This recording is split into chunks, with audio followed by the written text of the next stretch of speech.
I'm very excited to be here with you today. Thank you for this opportunity. This movie, we have Freaky Friday meets Halloween or other horror movies.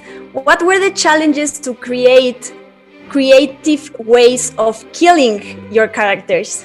Oh, I like to kill people. Not in real life, obviously. So that part actually was really fun and strangely quite natural. I always start with like location, like where the characters are, what's in the room with them, and I kind of take it from there.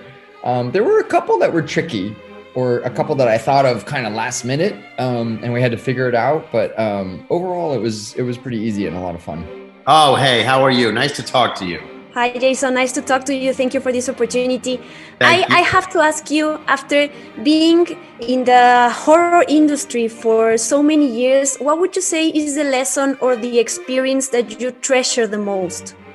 That's a great question. I've been doing these interviews a long time. I've never been asked that question.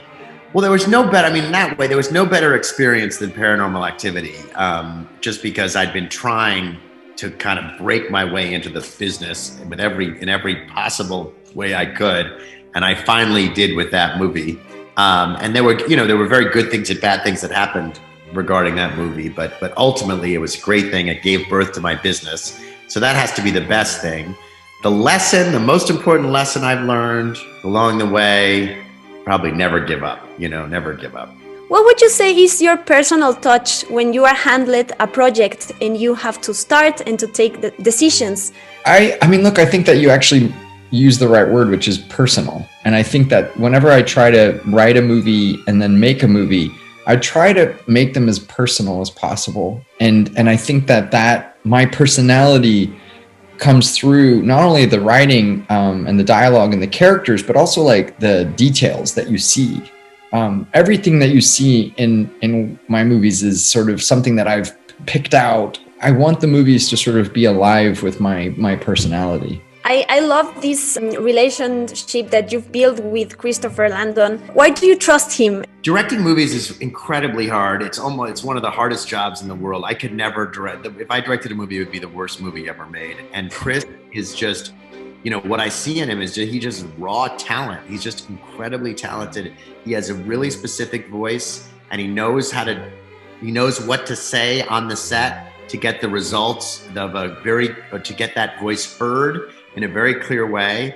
I basically anything that Chris would want to do, I would finance and I would produce because I believe in him so much. Do you think about your characters like the future of them, like in a sequel way, or you wait for the numbers? It's bad luck to as they say here, count your chickens. We wait and see how it's received. And also, like, even if the movie's very successful, if I don't have an idea that I'm excited about to make another one, I won't do it. It's not a money thing. It's what would be creatively exciting and fulfilling. This horror genre, which is amazing, is also really risky. You could earn a lot with it or lose a lot. What would you say are your goals after all that you've built? What we do, the reason that I love in TV, we do regular budgets, but in movies, we do low budgets so that you're not worried about losing money, so that you can, if you're worried about losing, you make bad creative choices. You make very conservative choices.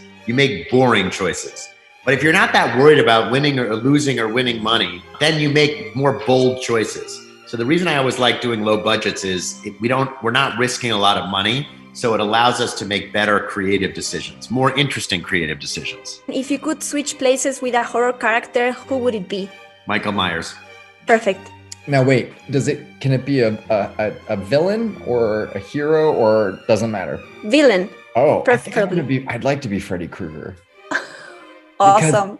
Because he's in like such a surreal world, he's in your dreams. And so I already want to go inside other people's dreams to begin with, but then I get to actually kill them. So woo!